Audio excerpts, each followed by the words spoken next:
everyone. It's the Frank and Jordan Show.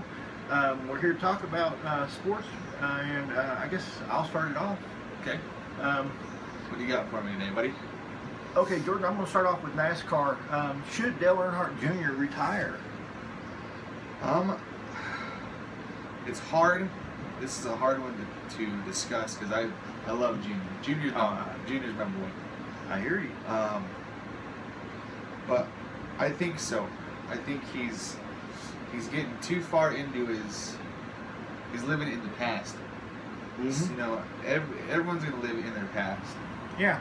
But I think he's too far into it. You know, I'd love to see him win another championship, but you're not going to be able to with the drivers that are out there now. Yeah. I mean, he's a good driver. You know, he gets up into the the race for the points and stuff, but you can't win with somebody like Kevin Harvick or Joey Logano or people like that. So, do you think his dad's legacy has kind of been one of the reasons that he's had such a hard time? Yes and no. Okay. He was doing fine after his dad, had his accident. But like I said, I think he's still living in the past where he still wants to race. Honestly, I think you have if I was the guy for the races, some of that, I would say you have a 12 to 15 year limit before you need to start thinking about retirement, because he's been going for a while now. Yeah, he sure has. So yeah, I don't say this next season he needs to retire.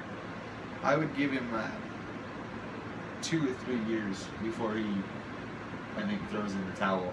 All right. I'd say that's fair. Okay.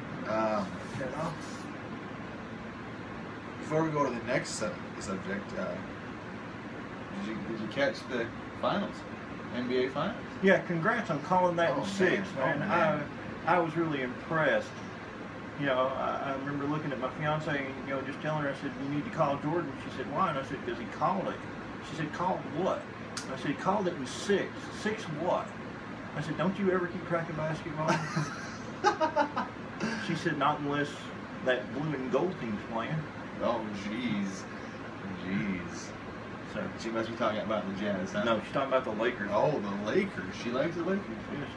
I was her huge Lakers fan. Oh, man. So, but to be the blue and gold team, I don't know how far that's a fan. Yeah. And also congrats to A-Rod. A-Rod, 3,000 hits, And sorry to see, but Dusty Rhodes passed away this month. Great legend in wrestling, sports entertainment. He also came from a family of wrestlers, but... No, not Dusty. Oh, not Dusty? Dusty was actually the son of a plumber. Oh. They didn't expect him to walk. He went on to do great things. Probably the most famous thing he was is for a promo called Hard Times. I'll have to show it to you one day. Okay. On to your question. On to the question. We're gonna stick on NASCAR and retiring here. All right. I give props to this guy. I don't have hard feelings, for what happened to him. Tony Stewart. Do you think he needs to retire and just be a owner of a team or a car, or do you think he's still got a few years in there? I think Tony's done. I think Tony lost it when he became an owner. I think there's too much responsibility to be a driver and an owner. Pick one or the other. Okay. I know that that incident with that guy, I think that was pretty much the nail, if you'll excuse the expression, nail in the proverbial coffin for Tony Stewart. Okay. Yeah, that's tough to come back from, especially when... I know I don't think I could do it anymore. I don't think so either. And if that would have happened to me, you know, even anything is to like, you know, just hurting somebody. Yeah. You know, I would call it quits. Yeah, you even make for the gun years. shy. Yeah, and know. Tony didn't take no time off. No, he jumped right into it. Yeah, I think as soon as he was cleared to drive, he was there. I think he said he was done racing the sprint cups. Yeah. That he was doing, but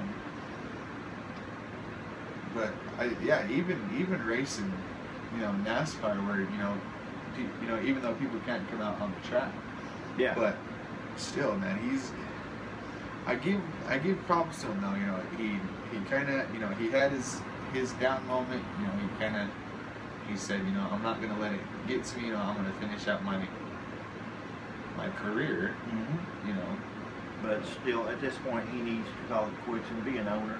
I mean, either that or give up the ownership and be a full-time driver. I mean, you've got way too many responsibilities. you got choices. Yeah, you need to make a choice there, big man. All right, buddy, that's mine. So Tony Stewart needs to retire and become an owner. Yeah. You say. Okay, now we're on to my next NASCAR question. Has NASCAR become too technical for some of the drivers? I mean, because if you look at Dale Earnhardt Jr., Jeff Gordon, and some of them, they came up in the old generation cars, and now it seems like at times they're struggling to handle all the technical deals of the car of tomorrow.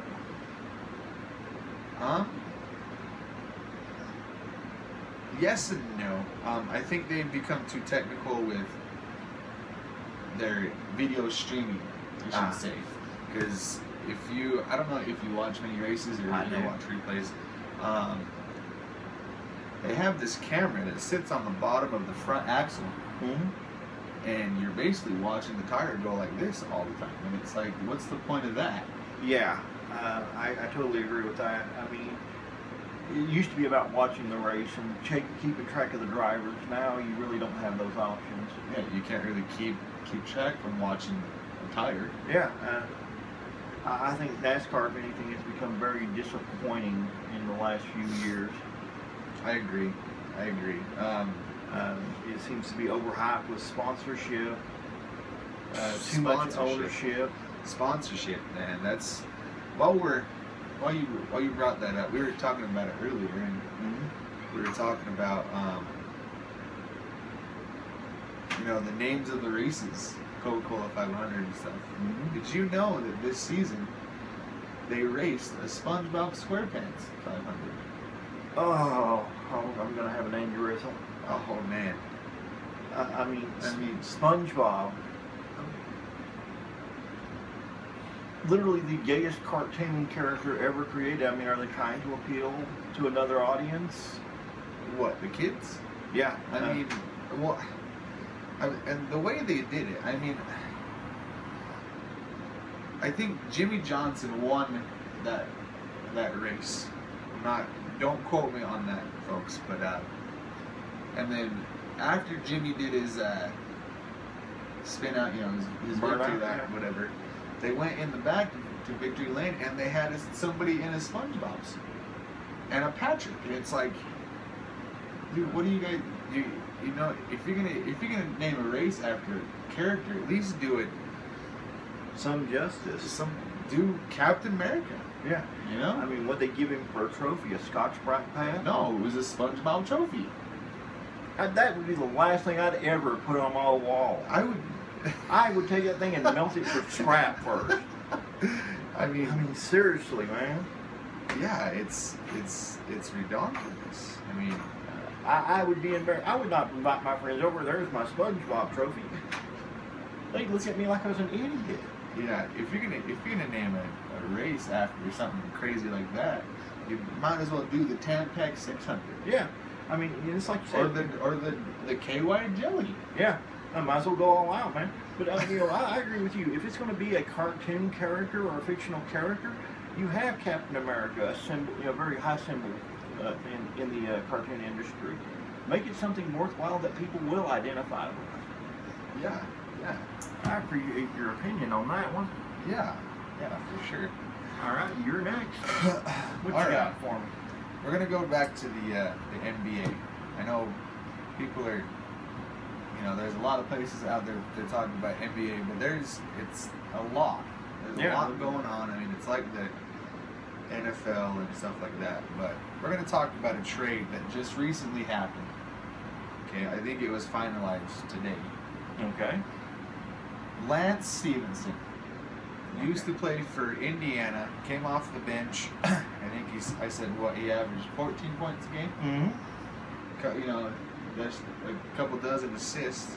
Yeah.